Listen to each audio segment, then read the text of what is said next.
Hello guys, welcome back again sa ating YouTube channel, no, The Action Man. Una sa lahat, may galab shoutout po sa lahat ng mga kakamping at sa mga hindi man mga kakamping. Kung interesado ka sa bidyong ito, patapusin mo na hanggang dulo at huwag nyo nang kalimutan na i-like at i-share ang ating video para malaman naman ng iilan sa ating mga kababayan na nagtutulog-tulugan sa katotohanan.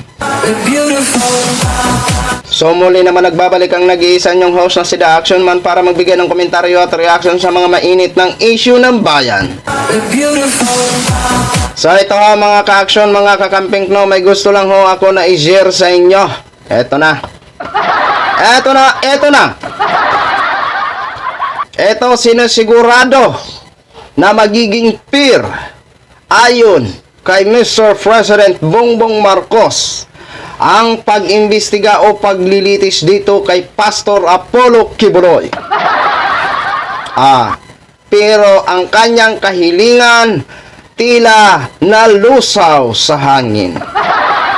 Pakinggan muna natin ito si Mr. President Bongbong Marcos. President Ferdinand Marcos Jr. on Monday, April 8, assured religious group leader Apollo Kibuloy and former Negros Oriental Congressman Arnolfo Teves Jr. of fair proceedings and compassion in treating their respective cases. Ayun mga ka-action ha. Ito ang komento ni o advice ni Mr. President Marcos sa dalawang wanted. Ito si Teves, nahuli na ito. Na magiging peer ang investigasyon o hearing ho mga ka-action. Ulitin ho natin muna. President Ferdinand Marcos Jr. on Monday, April 8, assured religious group leader Apollo Kibuloy and former Negros Oriental Congressman Arnolfo Teves Jr. of fair proceedings and compassion. Ayan. Maliwanag ha. Ina-assure ni Marcos na magiging peer ang pag-iimbestiga o proceeding ho mga ka-action. Ayan ha. Malinaw. Ina-assure niya. Tingnan natin kung kayang i-assure ni Mr. President ang kondisyon ni Kibuloy na hindi siya ibigay sa mga kano. Action in treating their respective cases. The President has also rejected the setting of conditions for Kibuloy's... Agoy! Ayun na. Agoy! Tinabla ka din pala ni Mr. President. Rejected your condition, Kibulok. Ang matanging may assure lang ang patas na investigasyon o paglilitis. Yan lang ang ina-assure sa'yo ha. Pero nireject po yung condition mo, Pastor. Abay, sino ka ba naman talaga nga para mag-condition na ikaw ay isang wanted? Tapos ikaw pa itong may gana mag-demand sa gobyerno na sa iyo ang dami ng mga condition mo. Di ba? Mahiya-hiya ka naman, Pastor. Isipin mo ikaw ay isang wanted at inaano na isang pugante. Hindi ka pa naman nakulong, pugante na ang turing sa'yo.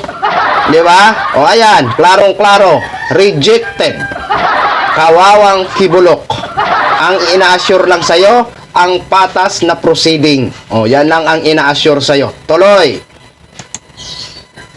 It seems to me a little bit tail wagging the dog na siya magbibigay ng kondisyon sa gobyerno dun sa kaso niya, akusado siya sa warrant of arrest. So, I mean, we will exercise all the compassion. President Marcos made the remarks when asked by reporters on the sidelines of the ceremonial energization of the Cebu Negros Panay 230 kilovolts backbone project in Bacolod City about the request for guarantee by Kibuloy regarding possible U.S. government meddling on his case. Pastor Kibuloy, we've known him for a very long time, and ang mapapangako ko, all the proceedings will be fair. Now, as to the involvement of the United States, malayo pa yan eh. That's going to take years yet. So I don't think that's something he needs to worry about, quite frankly. The President also made similar remarks in the case of... Ayan. Don't worry daw, Kibuloy. Pagdating sa mga Amerikano. Alam mo, Kibuloy, ang nagpapakaba sa inyo dyan, ang iyong mga content creator. Napabalik-balik daw ito si sa Amerika, baka mamaya nag-uusap na ibibigay ka na. Yan ay mga haka-haka lang kasi ninyo. Nagmaling akala lang kasi kayo. Di ba? O ayan ha. Pero hindi pinapangako ni Mr. President ang sabing mga kondisyon yan. Rejected nga eh. Ang matanging mai-assure niya lang ang patas na proceeding. Teves. The same thing. Wala naman kami sa lahat ng mga sinasabi ni Arnie Tevez na takot siya sa buhay niya. Wala kaming report na ganun. Walang nagpapanta sa buhay niya.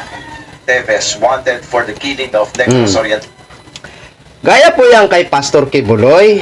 Wala naman natatanggap ang ating mga otoridad na may nagbabanta dito kay Kibuloy. Siya man lang itong grabe magdakdak sa kanyang mga official statement na daw may nagtatangka sa kanyang sariling buhay. Ganun din dito kay Tevez. Ayaw umuwi ng Pilipinas kasi nga para sa kanyang seguridad kasi may nagtatangka daw sa kanyang buhay. Ganon talaga yung mga wanted na ayaw sumuko, natakot ba makulong. Di ba? Ganon talaga ang kanilang mga estratehiya na mga hindi naman hindi naman ka-accept ang kanilang mga talay. Oriental Governor Roel Decamo and 9 other people was arrested last March in Timor-Leste while golfing. Nel Maribuko, yun. Ayan na mga ka-action. Malinaw ha. Malinaw ang comment ni Mr. President. Bahala na kayo dyan maghusga. Pastor, paano yan? Ni-reject na ang mga kondisyonis mo. Maging sa Senado, hindi tinanggap. Dito kay Mr. President na siya na lang tanging ang iyong pag-asa. Rejected din ang iyong mga request o mga kondisyones. Ang bukod tanging may pangako lang ang patas na proceeding. Yan ang narinig natin. Ang patas na proceeding maging kay Tevez. Kung nandito na siya sa Pilipinas, patas na proceeding. Okay? So yun lang ho mga ka-action, mga kakamping, no? Share ko lang ho sa inyo. Maraming salamat po sa ating mga viewers, Luzon, Visayas at Mindanao all over the world. Ako po ang inyong lingkod, si The Action Man. Have a good day, everyone. Beautiful.